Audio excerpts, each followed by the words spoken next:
empezar con la absorción, después vamos a continuar con la distribución, biotransformación y expresión. Entonces, hay un término que yo puse en la pizarra, si ustedes recuerdan, el término de transferencia. Voy a apagar la luz aquí porque da mucho ruido, creo, no, la mantengo ahí. Sí, que la apaguen la luz, por favor. Entonces, dice para que los fármacos se pongan en contacto con las células, recuerden que toda es una sustancia química y por lo tanto tiene que interactuar el medicamento con eso. Se necesita, ¿no?, de la presencia de esos receptores y también no solamente de esto, sino de una concentración adecuada del medicamento para que tenga una adecuada acción neurológica. Recuerden ustedes que cuando pusimos un ejemplo, por ejemplo, la clortiazida, 1000 miligramos para que produzca diuresis. ¿Por qué tiene que ser 1000 miligramos? No tiene que ser 1, digamos. Porque ese 1 no va a permitir ninguna acción. ¿Y por qué de la hidroclortiazida así no puede ser 1? O de la furosemida 1. Entonces, eso es lo que está diciendo ahí. No. Entonces, ahí dice el 9. Para que los fármacos se pongan en contacto con los receptores a una concentración adecuada. Cuando habla de concentración adecuada, a veces son los miligramos, para lograr eso, ¿no? Entonces, para producirlo es necesario que la droga penetre al organismo, porque si no penetra al organismo, no sirve de nada. Recuerden también que en la antigüedad, a la gente que tenía úlcera, sacaban la mitad del estómago o el estómago entero. Pero ustedes saben que el estómago tiene 4 células: células mucosas del cuello, células mucosas del antro, además las células principales o pépticas y además las células oxídicas. Si le sacan, entonces no va a haber producción de factor intrínseco de Castro. Y ese factor intrínseco de Castro transporta el ácido fólico y la vitamina B12. Y entonces, si esa persona que le ha sacado el estómago le da vitamina B12 por vía oral o ácido fólico, entonces nunca va a absorber eso porque no hay factor intrínseco de Castro. Entonces, ¿penetrará la tableta que le he dado, o sea, de ácido fólico? No, porque no hay forma de hacerlo. Y entonces, eso es lo que está diciendo. Es necesario que la droga penetre al organismo, porque no va a penetrar nada, ¿no? No sirve de nada, ¿sí o no? Entonces tienen que penetrar, ¿no? Y ser de manera rápida, o sea, esa absorción es mejor que sea rápida siempre. Que exceda, ¿no?, la capacidad del organismo de eliminarla. Porque, a ver, ¿por qué creen que los médicos dicen no tome alcohol cuando tome este medicamento? Cualquier medicamento. Porque le hace mal, porque es alérgico, o por qué. No necesariamente el alcohol provoca una mayor diuresis, ya lo hemos dicho en la pasada clase. Entonces la va a eliminar al fármaco.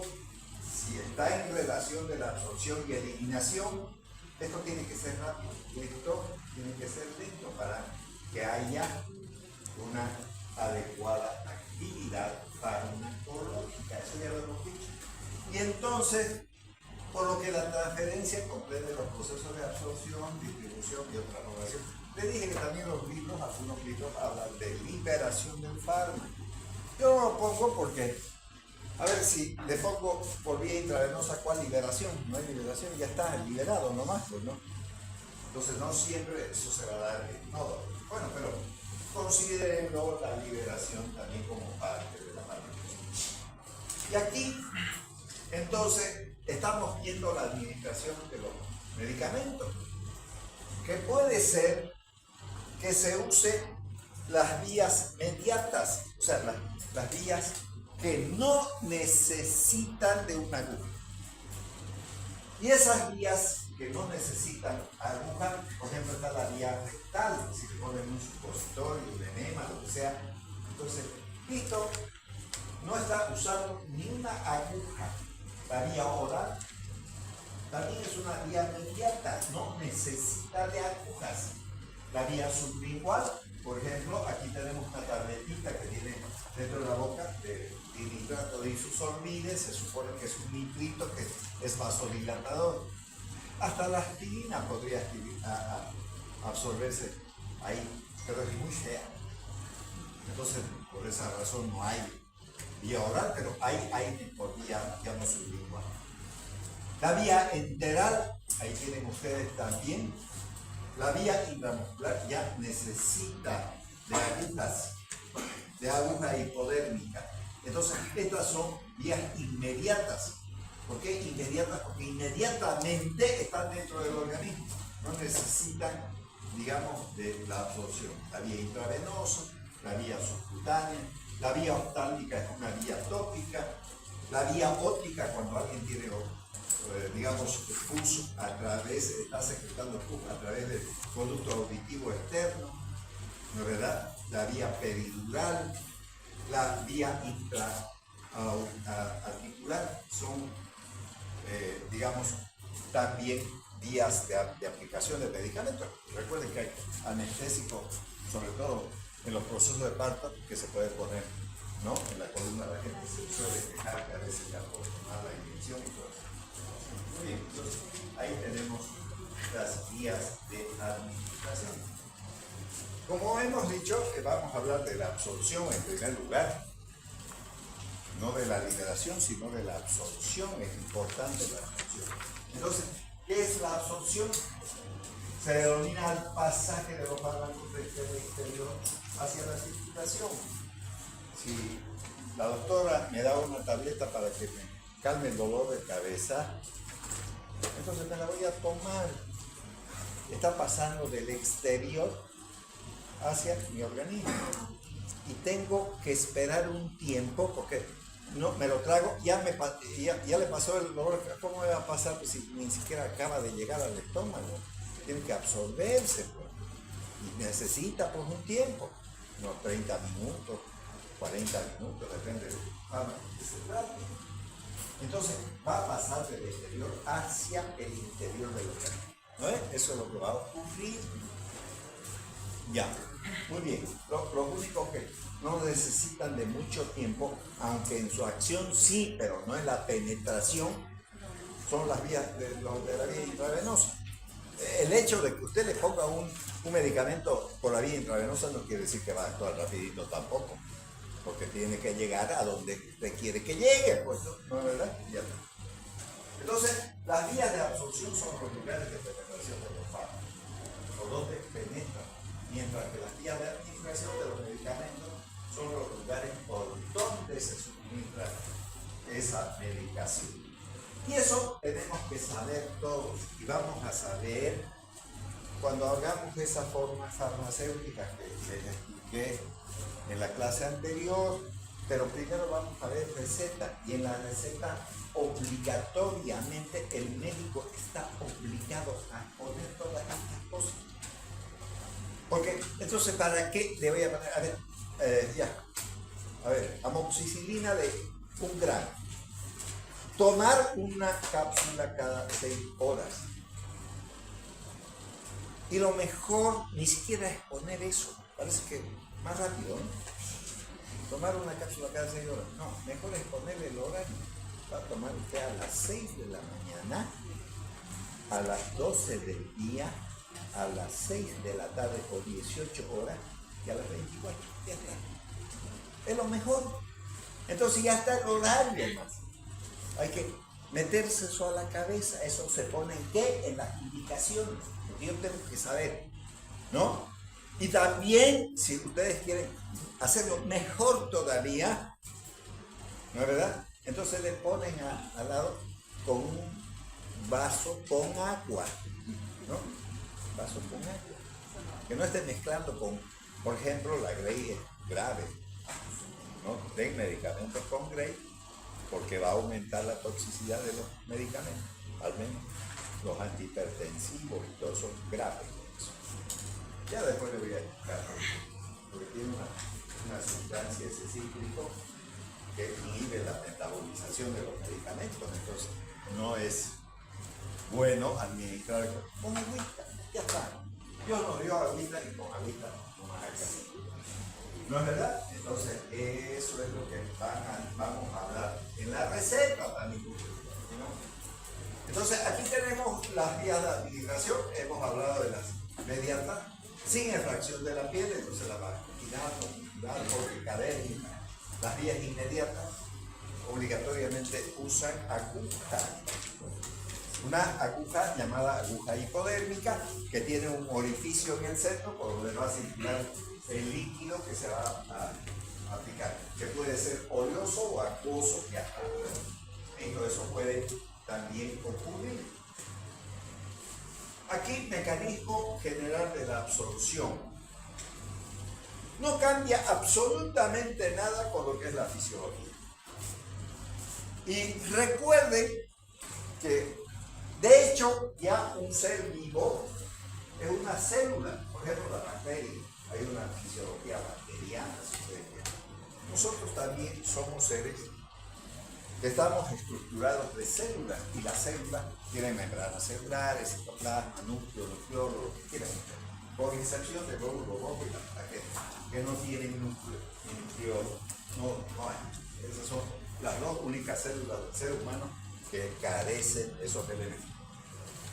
Bien, entonces, las membranas que las drogas deben de atravesar para actuar están representadas, por ejemplo, por el epitelio gastrointestinal, el cutáneo, si yo me pongo una crema, una pomada, una loción o lo que sea.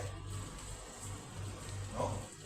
Luego, tenemos también el aparato respiratorio, porque muchos fármacos dentro de eso, por ejemplo, los anestésicos inhalatorios, porque hay anestésicos intravenosos, ¿no? Se van a absorber cuando pongamos en contacto ese anestésico con la vía respiratoria. No tenemos que olvidarnos de eso. La vía respiratoria es una buena vía para la administración de algunos medicamentos. ¿No es verdad? También el endotelio capilar, la membrana celular.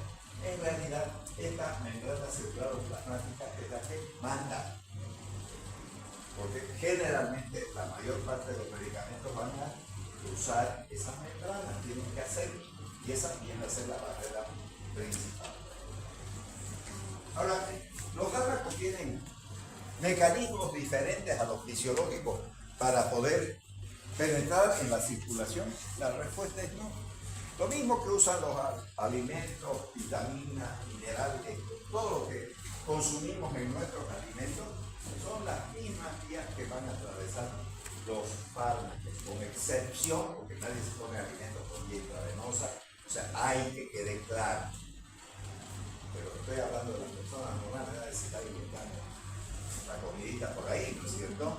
Se llama alimentación parenteral, esa alimentación. ¿Existe? Sí existe. Pero no es el hecho. Entonces, entre todas las vías que usa el ser humano para nutrirse, igualito va a ocurrir con los medicamentos. No hay ninguna diferencia. Entonces, vamos a ver esta diapositiva un poquito para ilustrar eso también. Entonces, farmacocinética de la absorción. Entonces, ¿qué queremos cuando estamos hablando de absorción? Que tengamos una concentración máxima en la sangre. Entonces, este símbolo quiere decir concentración máxima. Eso van a ver en todos los capítulos de los diferentes temas que vayamos a ver. Concentración máxima del fármaco. ¿Ya? Entonces, ¿qué es esta concentración? Es la que se alcanza con el fármaco después de su administración. Entonces, disminuye en dos fases: la concentración plasmática y la concentración tisular. Primero tiene que llegar al plasma y luego esa concentración plasmática tiene que llegar probablemente al interior de los tejidos y células. Y eso va a depender de la distribución. Entonces, ambas, tanto la concentración plasmática y y tisular va a ocurrir de manera paralela, pero después va el organismo a eliminar y necesita hacerlo.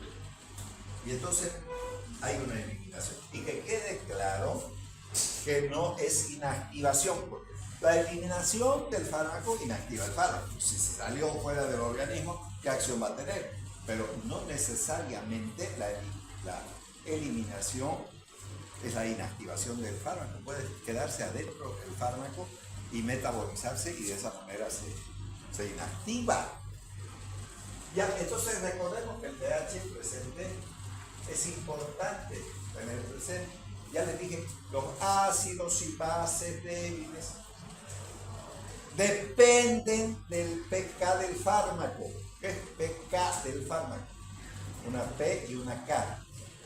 Constante de disociación. ¿Y qué significa eso? Que atrapa o libera hidrogeniones. O sea, el hidrógeno. Eso. Ya, depende del medio. Entonces depende del pH. El plasma tiene un pH de 7.4. ¿Dónde? En la sangre arterial. Porque la venosa 7.35. ¿No?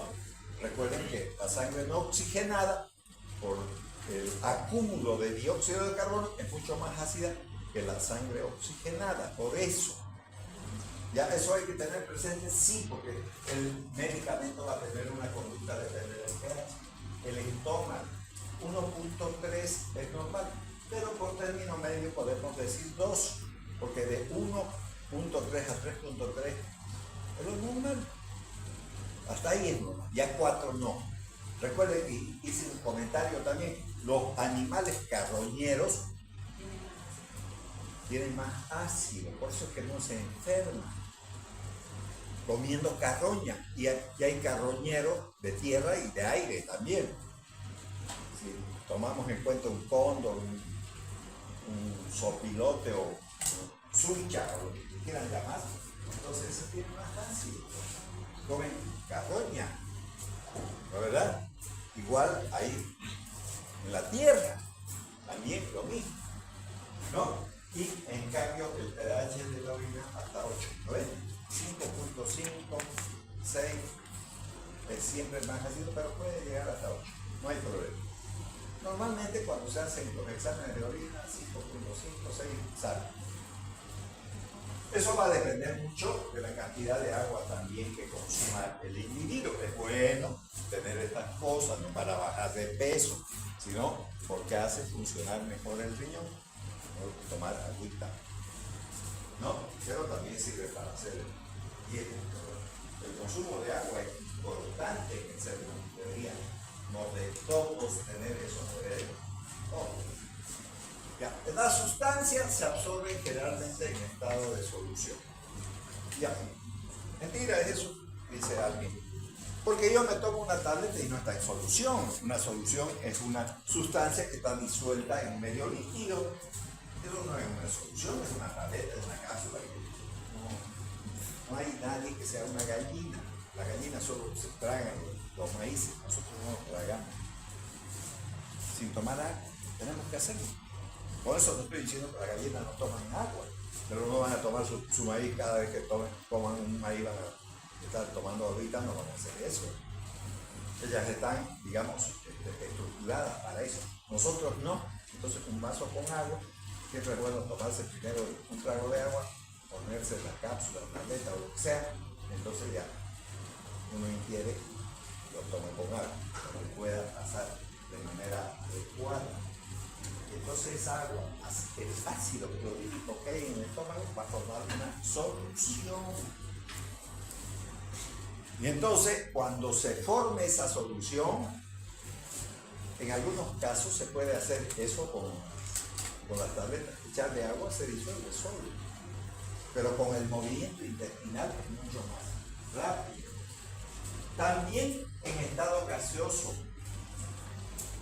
¿no? Si nosotros tomamos en cuenta, a ver, de nuevo, para que podamos entender un poquito más, si yo me compro una garrafa de gas y hago así, parece que tuviera líquido,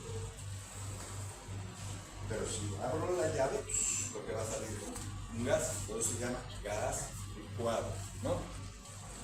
es gas, pero además parece líquido. Entonces, esos aerosoles se hacen así, son líquidos iguales, pero generan gas. Y entonces, eso va a poder pasar por el pulmón. Por ejemplo, los anestésicos son líquidos, venden extractos líquidos, pero cuando ponen en el, en el equipo de anestesia, se transforma en gas. Entonces, son los gases que entran a través del pulmón. Por algo, respiramos gas, oxígeno y eliminamos dióxido de carbono. ¿Es cierto? Que son gases. Ya, los mecanismos que rigen dicho pasaje son de dos tipos. Puede haber transporte pasivo y transporte activo. El transporte pasivo es sin gasto de energía. El transporte activo es con gasto de energía. Y vamos a ver qué clases de transporte. Eso ya está en fisiología, se ha visto. Como ustedes pueden ver ahí en la imagen, estamos observando una membrana celular. Esta es la membrana celular, con sus cabezas y sus poros, ¿no? Es lipoproteica, pero tiene glucoproteínas, que son canales. Están constituidos por azúcares y proteínas. Ahora, ya dije que esto no existe. Si quieren mirar en un microscopio electrónico, así bonito no hay. Todo es estructura aquí. Y entonces vamos a ver esos mecanismos de transporte. Si aquí hay una alta concentración de solutosos, que podría ser este caso, aquí contemos si quieren 1, 2, 3, 4, 5, 6, 7, 8. Aquí cuántos hay? 1, 2, 3. ¿Dónde hay más? Aquí. 8. Y aquí hay 3. Entonces va a pasar esa sustancia de un lugar de mayor concentración a un lugar de baja concentración. Eso se llama gradiente de concentración. Listo, ya, eso es pedir. No está gastando energía, solamente concentración. Ahora, aquí tenemos otro mecanismo. Fíjense ustedes que no es el mismo mecanismo aquí. Parece que se ha creado como una bolsita. Y entonces eso es una difusión facilitada. Si ustedes quieren, es una difusión facilitada. Entonces existe una estructura proteica que funciona como un transportador y introduce esta sustancia adentro. Y eso se llaman transportadores Carrier. Pero dentro de este transporte pasivo también está la difusión simple. Por ejemplo, los gases se difunden de manera simple. O sea, me estoy refiriendo al dióxido de carbono, al oxígeno, ¿no? Difunden así. Sin embargo, existe también el transporte activo, que se necesita obligatoriamente de adenosín trifosfato, como por ejemplo la bomba sodio-potasio. Entonces esa bomba sodio-potasio ATPasa, entonces permite el intercambio entre el sodio y el potasio con gasto de energía. También existe la fagocitosis, pinocitosis y todo en el organismo humano. Entonces, aquí tenemos el transporte pasivo a favor de un gradiente de concentración. No se necesita energía, se realiza por vía paracelular y transcelular. En cambio, el transporte activo puede ir en contra de un gradiente de concentración, necesita de energía del ATP, del adenosín trifosfato o del guanosin trifosfato, y se realiza por vía transcelular. Entonces, ahí está un resumen de esos tipos de mecanismos. El transporte pasivo, como dice aquí, es el movimiento de sustancias a través de la membrana, siguiendo las leyes físicas por diferencia o gradiente de concentración. También puede generarse por un potencial eléctrico. El corazón funciona así. El nódulo sinusal dispara energía eléctrica. También presión hidrostática, gaseosa u osmótica, ¿no? Y dentro de estos procesos de transporte pasivo tenemos la difusión simple y la filtración. Recuerden que la filtración, o por lo menos el órgano que genera mayor filtración es el riñón. Recuerden que esa unidad funcional renal llamada nefrona cumple 3 funciones en el organismo humano. ¿Ven? 3 funciones. No se olviden, 3 funciones, ¿no? Entonces, primero, la nefrona tiene un ovillo capilar y ese ovillo capilar cumple una función importante que se llama filtración y lo hace a través de esos vasos sanguíneos que forman el ovillo capilar. Entonces, ¿y qué tiene pues el glomérulo? Una cápsula, que es la cápsula de Bowman, una red de vasos sanguíneos que tienen fenestraciones, tienen poros.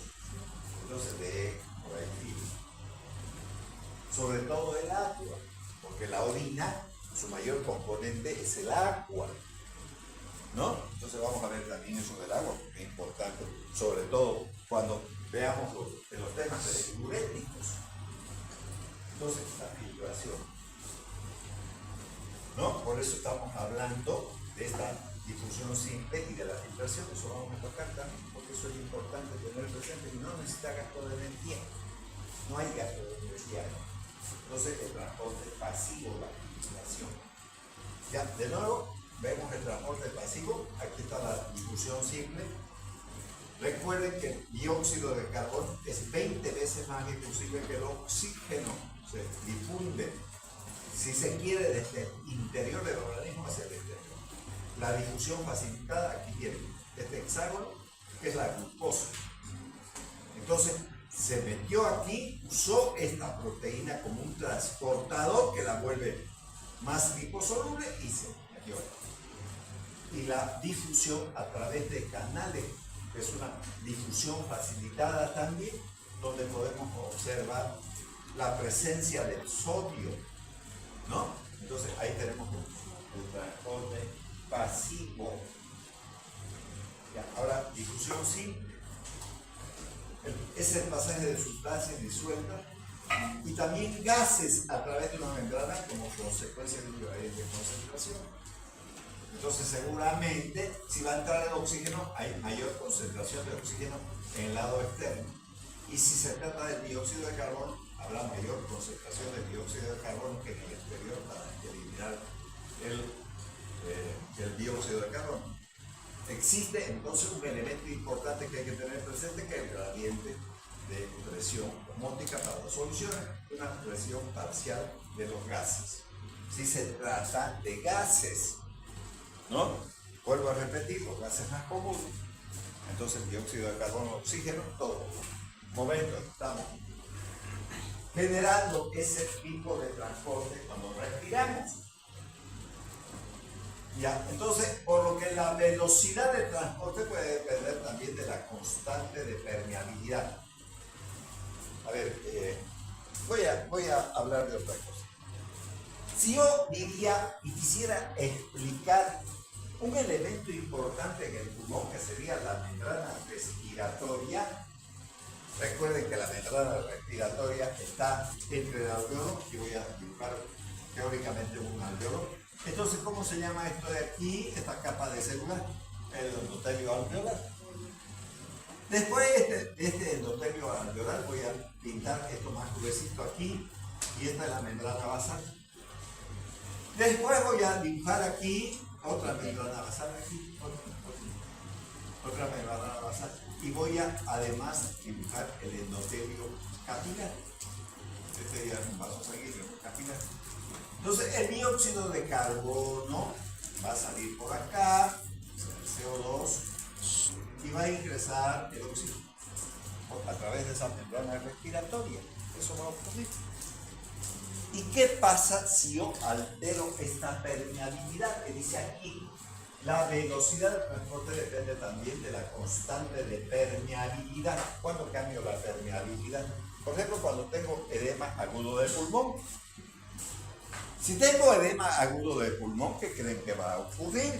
Va a ocurrir que el agua se va a meter aquí. Y al meterse ahí, entonces esto se va a engrosar. Y al engrosarse va a ser difícil que pase los gases. Entonces, ¿qué va a ocurrir? Aquí adentro se va a acumular el CO2 y el oxígeno no va a poder entrar. Entonces tiene un gran problema ese sujeto. Entonces va a cambiar esa permeabilidad, ¿no? Entonces la permeabilidad en la membrana celular está determinada por el coeficiente partición líquido-agua. A eso cómo se llama liposolubilidad.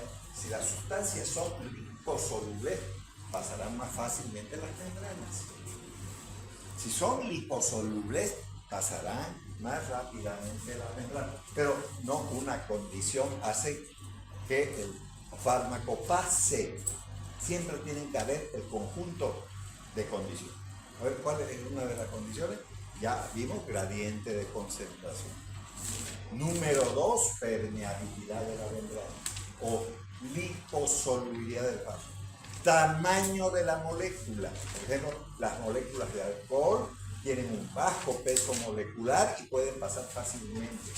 También depende del pH y del pK del fármaco, o sea, de la constante de disociación, sobre todo en los fármacos que son ácidos o bases débiles. Si yo digo, voy a tomar aspirina, que es el ácido acetilsalicílico, ¿qué estoy diciendo? Estoy diciendo que es un ácido, ¿qué estoy diciendo? ¿No es o no? Y si va a caer a un medio ácido, entonces se va a encontrar bajo la forma no ionizada y entonces obviamente en el estómago mismo se va a absorber. Entonces, la mayoría de las drogas que atraviesan las membranas celulares por simple difusión lo hacen por su alta liposolubilidad, ya que los poros de esas células, ¿no? O sea, de esas membranas celulares apenas miden 0,4 nanómetros. Por lo tanto, si son pequeñas esas moléculas, podrán hacerlo siempre y cuando sean liposolubles. Porque si no son liposolubles, tampoco así sean chiquititas, igual no van a poder pasar. Entonces, eso es lo que tenemos que tener en cuenta. Bueno, la mayoría de las drogas son ácidos o bases débiles, que están parcialmente ionizadas. Entonces, en forma general, ya les expliqué la anterior noche, que la forma no ionizada, la que no está unida a los hidrogeniones, pasa fácilmente. No estoy hablando de acción, estoy hablando de pasaje. Entonces, voy a suponer que esta sea una célula. Toda esta aula es una célula. Y entonces yo quiero atravesar la membrana celular, o sea, quiero atravesar esa puerta de ella. Si estoy solito, voy a atravesar fácil. Porque esa puerta está diseñada para que un ser humano solito pase. Pero si me agarro de un gordo, o sea, de un hidrogenio, y los dos queremos pasar a la vez, ya como marchando, digamos, ¿no? Ya, dale, derecha. Entonces el gordo también, ¿no? Entonces nos atoramos en la puerta, ¿no? Entonces estoy unido a mi hidrogenión. Entonces, ¿cuál es la forma que es más fácil? Me desprendo del gordo. Entonces ya estoy no ionizado. No estoy con iones, ¿no ves? Pueden entender eso, está fácil, ¿no es? Ya, ¿listo? Ya, algo así. Entonces, en general, la forma no ionizada, no ionizada, es la que es liposoluble. En cambio, los iones que son hidrofílicos polares, muy poco solubles, por lo tanto, solo los primeros van a poder atravesar la membrana celular con difusión simple. Los otros van a tener que utilizar, siempre y cuando le permita al organismo humano, ¿no es verdad?, atravesar las membranas, aunque sea por transporte pasivo, para el escalón activo. Entonces, lo que quiero llegar a decir que no hay solamente un factor que permita el ingreso de estas sustancias llamadas fármacos, que además van a utilizar los mecanismos de transporte normales, que es para los alimentos que nosotros necesitamos para vivir. No hay nuevas fórmulas o nuevas rutas que pueda sufrir un fármaco para que de manera exclusiva sea absorbido de esa manera. Y las que no pueden, lógicamente, se las tendrán que poner a través de una aguja hipodérmica que vamos a hacer. ¿No es verdad? Entonces, eso es lo que hay que tener presente. Bien, el grado de ionización de estas drogas está dado por el la constante de disociación. Pero cuando la sustancia está en solución, dicha ionización va a depender también del pH. Y recuerden que los seres humanos no tenemos un solo pH, recuerden eso. Porque usted como médico va a decir, esta tableta se va a administrar de forma sublingual. ¿Qué significa eso? Querido paciente, levante la lengua y métalo ahí. ¿Y por qué va a decir eso el médico? Porque probablemente ese fármaco en el pH de la boca, que es 6.8, puede atravesar tranquilo. Y si no, va a tener que ocurrir como lo que ocurre con la cocaína. Entonces la coca se pone con bicarbonato, cambian el pH y puede absorberse. Puede hacer eso también, ¿no es verdad? El estómago tiene 1.3, ya vieron que hay por término medio 2. 6.8 en el intestino delgado. 6.8 en el intestino delgado. En la sangre 2 pH. 7.4 la oxigenada, 7.35 la venosa. La orina va desde 5, si ustedes quieren, hasta 8. Entonces, en esos parámetros. Entonces, los fármacos no solamente se van a tener que ver con un tipo de pH. Ahora, ¿para qué estoy hablando de eso? Los fármacos no son para las personas sanas, no son para ustedes. Todos están sanos. Los fármacos son para las personas enfermas. Y dentro de esas enfermedades, hay enfermedades que producen acidosis o alcalosis metabólica. Por ejemplo, los diabéticos pueden generar una acidosis metabólica que quiere tener. Entonces, cuando le están administrando los fármacos, en eso también hay que pensar. El pH ya no es el mismo en ese sujeto. Entonces, si quieren, pueden volverlo a la normalidad si la enfermedad está en un grado que se pueda recuperar de buena manera al paciente. Lo hacen, entonces va a funcionar bien el medicamento. Entonces, por ejemplo, dice aquí una membrana lipídica, que es una célula, separa dos soluciones con un pH de 7, neutro, y un pH 1. Este es neutro y este es ácido. Y contiene un ácido débil, con un pK, una constante de disociación de 4. Cuando se alcanza el equilibrio entre ambos lados, la membrana, como solamente pasa, no dice actúa, pasa la porción no ionizada, la concentración de la misma será igual en las dos fases. Eso vamos a ver en una figura que se la voy a explicar. En cambio, no será lo mismo con la porción ionizada, la que está unida a los hidrogeniones. Entonces, que no puede pasar, por lo que la concentración será diferente a ambos lados de la membrana. Entonces, ahora vamos a ver esa imagen, para que ustedes puedan valorarla y analizarla. Aquí está. Esta es la membrana celular. Si nosotros vemos, este jugo gástrico tiene un pH de 1.4. ¿No es verdad? Listo. Y aquí tenemos el plasma. Entonces esto tiene 7.4 porque es sangre arterial. Esta es la forma no ionizada. Entonces, ¿qué dice? Que si una sustancia, por ejemplo, la relación de la aminospirina con un pK de 5.0 a un pH 7.4, la porción no ionizada, la porción ionizada es de 1, y contamos aquí, 0 entero, décima, centésima, milésima, una milésima. Mientras que a un pH de 1.4, que sería este, está en relación a 1 en 1000, ¿no? 1000. Y aquí no dice eso, 0 enteros, décimas, centésimas, milésimas. Y entonces observamos esto. Miren, esta es la porción no ionizada y entonces es 1. Aquí también la porción no ionizada es 1. Hay un equilibrio. Pero no es lo mismo con la porción ionizada. En el plasma sanguíneo a este pH, entonces, como tenemos aquí, décima, centésima, milésima, una milésima de concentración. En cambio aquí, ¿no es cierto? La concentración va a ser mayor, 1 en 1000. ¿No ves? Eso. Eso va a variar. Y si usted, ¿por qué también le estoy diciendo? A veces los doctores se sacan a mí de estudiando tanto que tienen su paciente, pero los pacientes que tienen miedo, que va a llegar a llegar a su patada, ¿no es?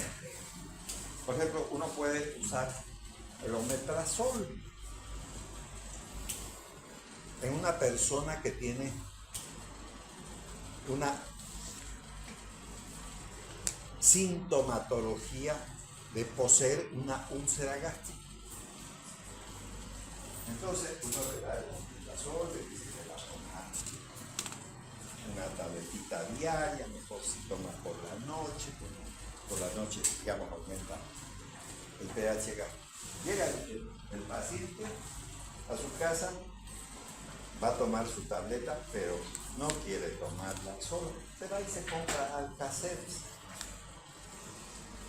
Da ganas de patearlo, porque necesitamos, para que ese fármaco tenga acción, esté en un medio ácido. No. Y estoy hablando de acción, no estoy hablando de absorción, estoy hablando de acción. Porque tiene que convertirse en otra sustancia a través de un derivado sulfonamídico, tiene que transformarse. Y solo puede hacerlo en medio ácido. Pero si le ponen Alka-Seltzer o bicarbonato de sodio, si le ponen eso, cambiaron el pH y no se va a transformar en un derivado sulfonamídico y por lo tanto no va a tener acción. Entonces, ¿quién está fregando el tratamiento? El mismo paciente. Por eso, los doctores deben de aprender a explicarle también al paciente lo que va a hacer. Porque si no le explican y además lo amenazan, no de manera mala, obviamente, ¿no? Si no, no se va a curar nunca y se le va a perforar el estómago y le va a producir una peritonitis. ¿Sabe qué es eso? Es una infección de una cubierta que hay dentro del abdomen que se llama peritoneo y eso es grande. Significa cirugía, ya está. Entonces, si lo entendió, que va a hacer caso. Bueno, si no, no se queden mudos, siempre tienen que hablar. Para eso es la consulta, para eso le pagan su consulta. Ay, explique, ¿no? Entonces, eso hagan siempre. Ahora, la difusión facilitada, los transportadores, los portadores. Entonces, se entiende por difusión facilitada. No está gastando energía, está buscando un elemento que le facilite el ingreso. ¿No es verdad? Lo que suelen hacer algunas personas, buscarte, qué sé yo, un profesor, lo que sea, digamos, de la universidad, ¿no? Y así no das examen y te va a facilitar el ingreso, digamos, ¿no?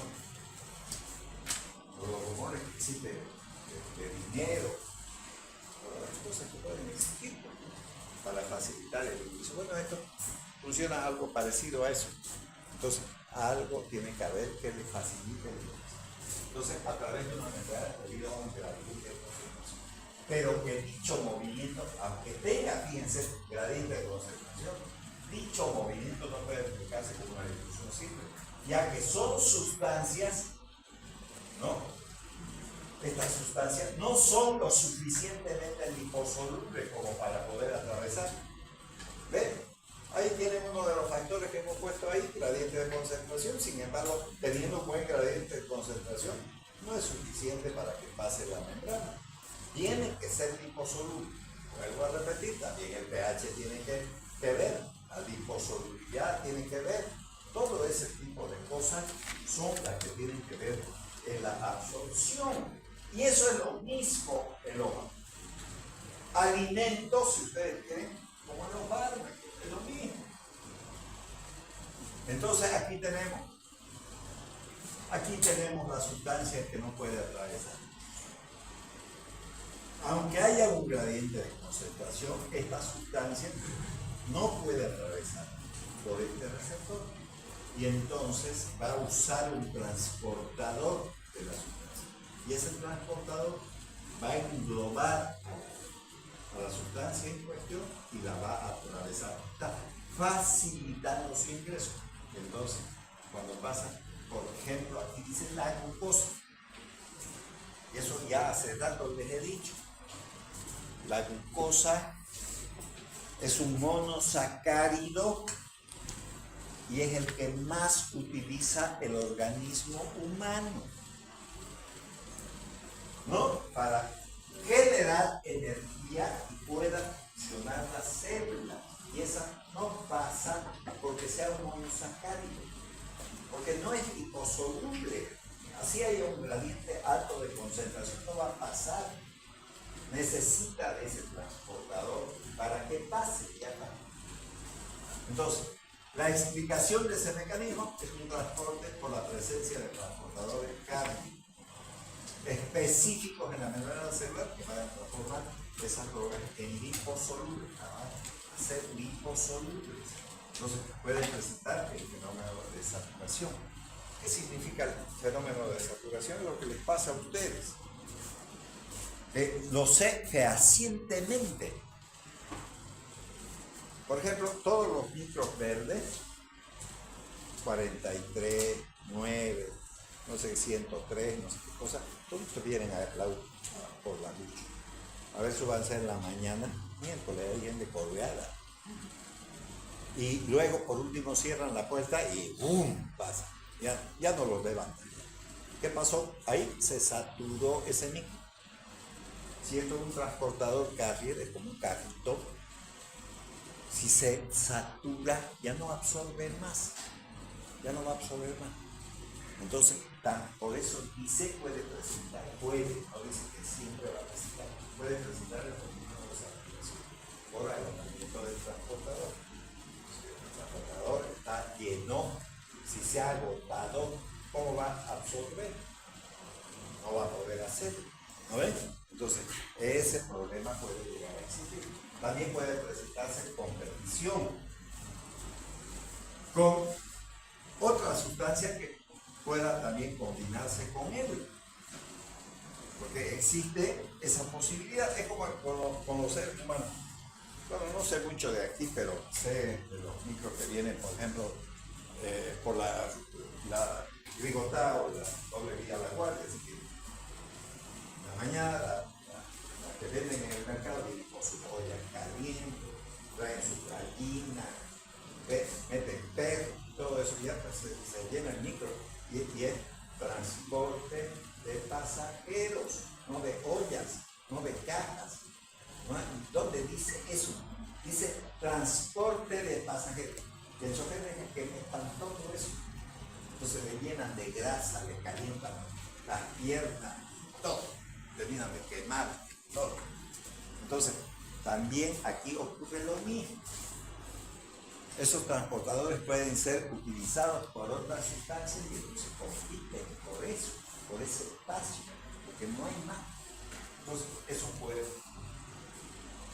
provocar que se sature ese mecanismo de acción, ese es el mecanismo, de absorción. Bien.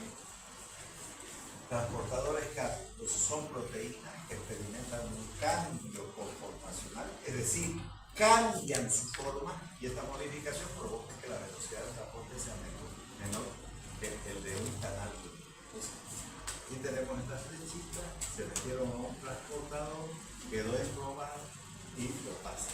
Porque solitas no pueden atravesar.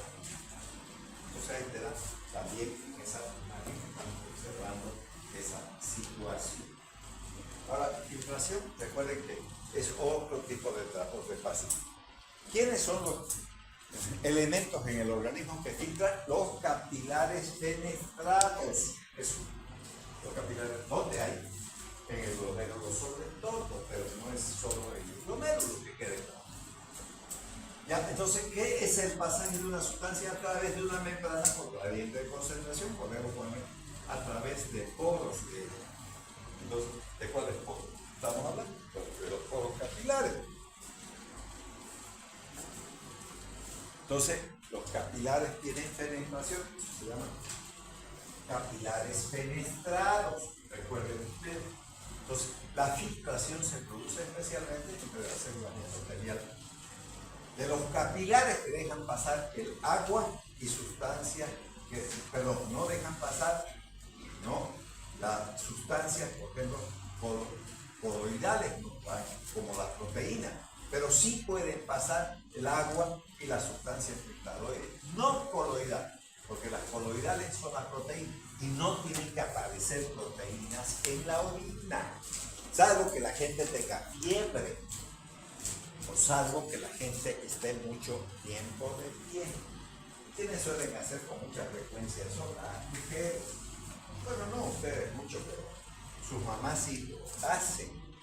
A veces se ponen los fines de semana a lavar ropa y están horas ahí.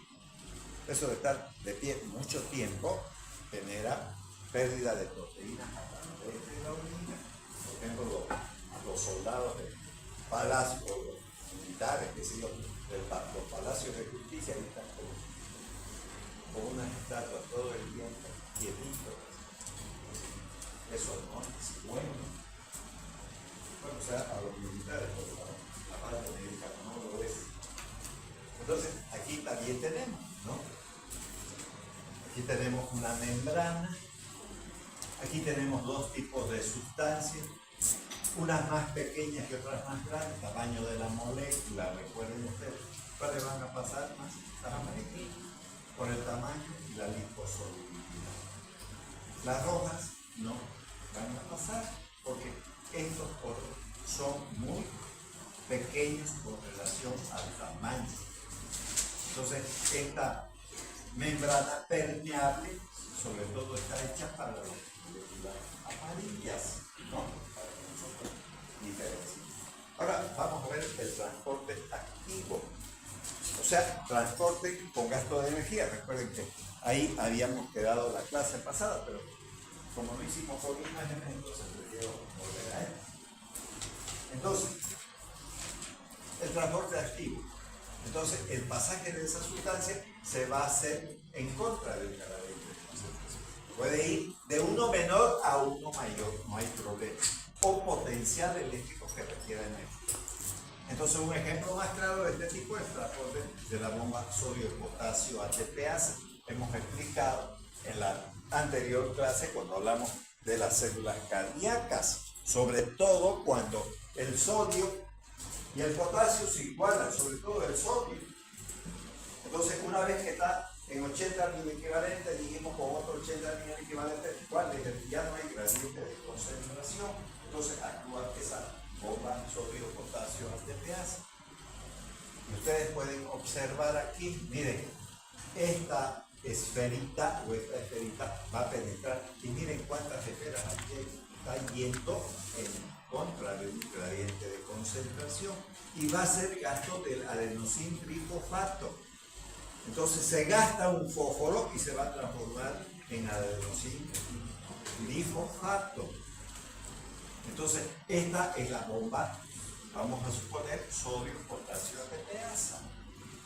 Eso es lo que va a ocurrir, ¿no? Entonces se está gastando energía, ¿no? Bueno, también tenemos otros mecanismos que gastan energía, por ejemplo la pinocitosis. ¿En qué consiste entonces eso? Es el englobamiento de una sustancia.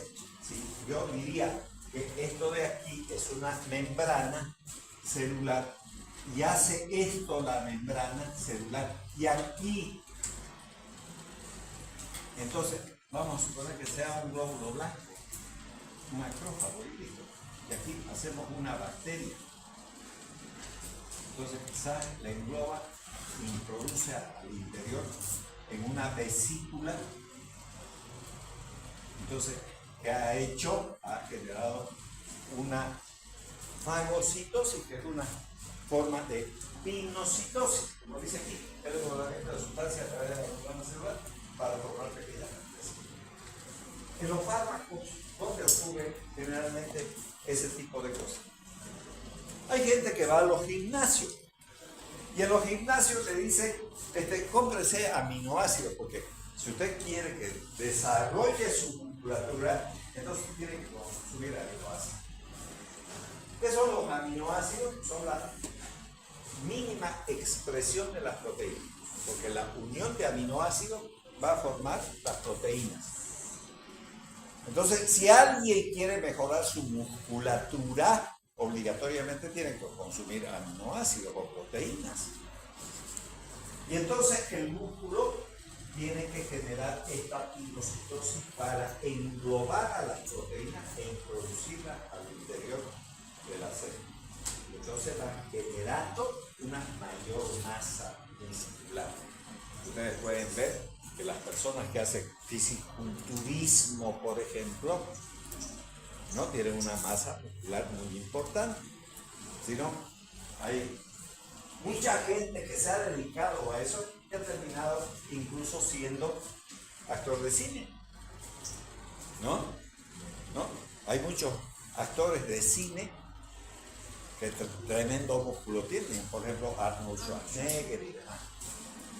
Cuestiones, ¿no? Bueno, para mencionar algunos. Entonces,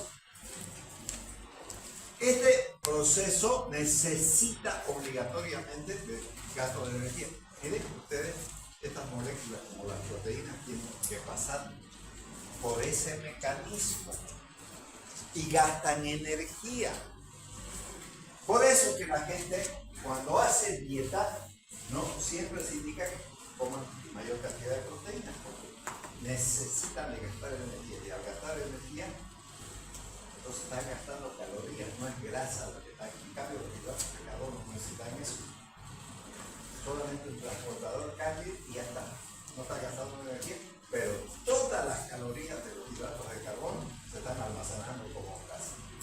Ustedes quieren hacer, hay incluso un libro sobre la dieta de la carne. Comer carne conlleva a consumir una gran cantidad de proteína. Ya aquí tenemos entonces la endocitosis, como por ejemplo la fagocitosis, ya les dije. Si esta es una bacteria y esto puede ser un glóbulo blanco, por ejemplo un macrófago, entonces va a introducir esta bacteria, va a formar esta vesícula y la pinocitosis, que en el caso tenemos cuadraditos, rombos y estrellas. Entonces estos rombos, generando esta imaginación, gastando energía, hace la misma vesícula y ya metió el cuerpo. Y aquí, endocitosis mediada por receptores, estas cositas que parecen unas ondas para matar pajaritos, lo que sea, digamos que están representando los receptores. Y entonces el receptor va a captar estas estrellitas y va a introducir y se va a formar una vesícula dentro de la célula y entonces un mecanismo de absorción también. Entonces todo eso que acabamos de ver, vamos a ver siempre con el pasaje del infarto. Ahora, factores que rigen la velocidad y el grado de difusión de los fármacos. Entonces, mediante difusión simple se absorbe que los electrolitos débiles, difusión simple, sin gasto de energía, esteroides, glucósidos, o sea, glucósidos cardiotónicos, los cuales solo tienen que disolverse en la fase acuosa, que está en contacto con las membranas, por lo que la velocidad de absorción depende de la solubilidad de la droga. Si esa droga es soluble, entonces se va a absorber de esa manera. Y aquí están los ejemplos, vuelvo a repetir, estamos hablando de fármacos, electrolitos débiles, esteroides, por ejemplo, hormonas, ¿no? Los glucósidos cardiotónicos que sirven para el tratamiento de la insuficiencia cardíaca. Solo hace falta que se disuelvan en la fase acuosa para poder, digamos, transportarse fácilmente. Deben ser liposolubles, ya que a mayor liposolubilidad del fármaco, mayor la velocidad también de absorción. El grado de ionización, y aquí hemos puesto la forma no ionizada, la que no está unida a los hidrogeniones, es la que se absorbe. Vuelvo a repetir y quiero volver a repetir y reiterar, no estoy hablando de acción, estoy hablando de absorción. Y eso, aunque sea no ionizada, siempre debe ser además liposoluble. Tiene que ser soluble en líquidos, si ustedes quieren. Y eso va a depender lógicamente del medio en el cual se encuentra ese medicamento. Vuelvo a repetir, si alguien me pregunta, ¿la aspirina se puede absorber en el estómago? Claro, pues ¿cómo no se va a poder absorber? Si el medio del estómago es ácido, tremendamente ácido, y estoy hablando del ácido acetilsalicílico, que es un ácido, es un medio ácido, entonces se encuentra bajo la forma no ionizada. Entonces se va a absorber, estoy hablando de absorción, no reacción. Eso es lo que estoy diciendo. Entonces, absorción por las vías mediatas o indirectas. ¿La mucosa bucal puede absorber medicamentos? La respuesta es sí. ¿Qué medicamentos como ejemplo podemos tener?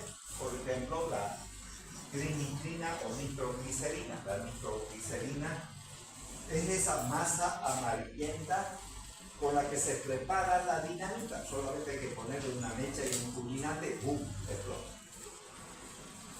Entonces, si esa masa se pone debajo de la lengua, va a generar vasodilatación porque se va a absorber fácilmente. Algunos esteroides, por ejemplo la metiltestosterona, que es andrógeno, una hormona masculinizante, si ustedes quieren, también se puede absorber solo poniendo en la boca, igual que el estradiol, que es un estrógeno, o la emisterona, que es un gestágeno.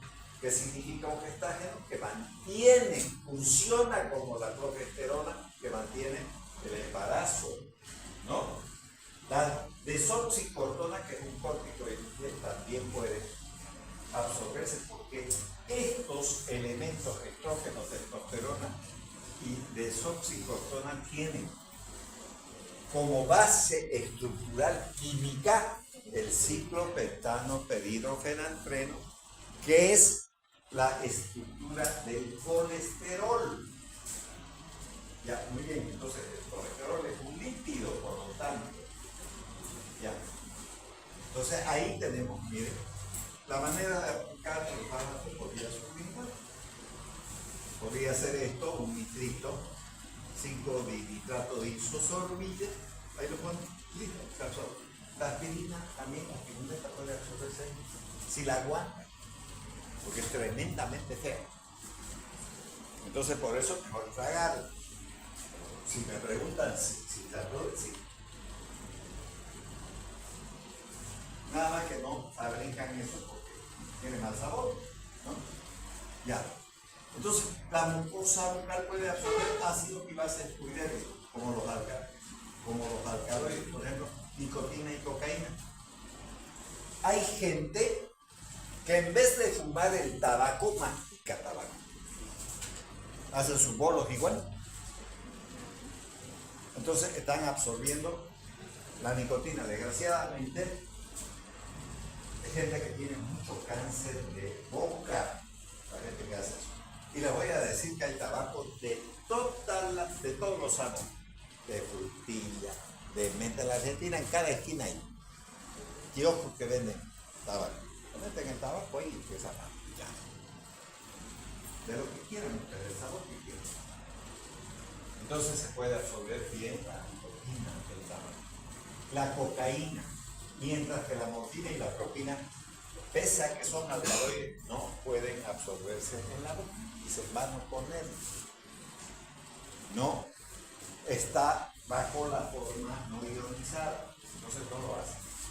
Ahora, una vez que se ha absorbido, hay que recordar simplemente, ¿no?, que tenemos en la boca un montón de capilares y esos capilares van a desembocar en las venas linguales. Anatomía, ¿no ves? Venas linguales. Y estas venas linguales van a desembocar en la vena maxilar interna. Vena maxilar, no estoy hablando de arterias, no son venas. Y luego van a ir a la yugular interna. Y esa yugular interna va a conectarse con la vena cava superior. Y la vena cava superior va a llegar a la vena. Por eso que los nitritos, que son vasodilatadores, sirven para resolver un problema vascular cardíaco que se llama angina cardíaca o angina de pecho. Eso significa que los vasos arteriales están obstruidos por arteriosclerosis, por una acción espástica o por la mezcla de las dos acciones. O sea, arteriosclerótica y espástica. Entonces, ahí tenemos ejemplos, ¿no es verdad?, de diferentes sustancias que pueden absorberse a nivel de la cavidad bucal. No vamos a decir oral, porque también el tragarse una cápsula de vía oral. Claro que sí. Claro que sí. Ahora, ¿qué sustancias pueden absorberse en el estómago? Ya dijimos que el estómago tiene un pH ácido. 5 minutos más y ya nos vamos a retirar. Es permeable para las formas no ionizadas liposolubles, por ejemplo, ácidos débiles como el ácido acetilsalicílico. Drogas que no son electrolitos, pero son liposolubles como los esteroides. Vuelvo a repetir que son esteroides, ¿no? La aldosterona, el estradiol, todo ese tipo de sustancias. Y las sustancias hidrofílicas de pequeña molécula, como el agua y el alcohol. Pero van a sufrir el fenómeno del primer paso. ¿Y qué diablos será eso? Entonces ustedes recuerden que hay vasos sanguíneos venosos que van a formar lo que se denomina sistema porta. Y ese sistema porta es una vena que penetra el hígado. Recuerden que desde el punto de vista histológico, los lobulillos hepáticos en su esquina tienen un vaso biliar, un vaso arterial, un vaso venoso. Recuerden eso. Y esa sangre, ¿no? La sangre, no los linfáticos, no las otras cosas que acabo de mencionar, van a caer al sistema porta. Y entonces ahí tenemos la mesentérica superior, por ejemplo, la coronaria estomática, todas esas venas. Y entonces, obviamente, van a desembocar en el hígado. Y el hígado va a metabolizar esa sustancia. Por ejemplo, el alcohol es metabolizado en el hígado. Entonces, cuando pasa ahí, se destruye. Pasa por ahí, se destruye. Eso se llama fenómeno del primer paso, la destrucción, ¿no?, de los fármacos. Sufren el fenómeno del primer paso. Entonces, aquí también tenemos, por ejemplo, esto es el estómago. Y fíjense, aquí está el omeprazol que hemos hablado, que va a actuar sobre esa bomba de protones, pero tiene necesidad de que haya ácido para que se transforme en un derivado sulfonamídico.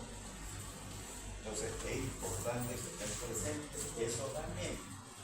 Ya, ahora quiero saber qué fármaco se va a absorber a nivel del intestino delgado.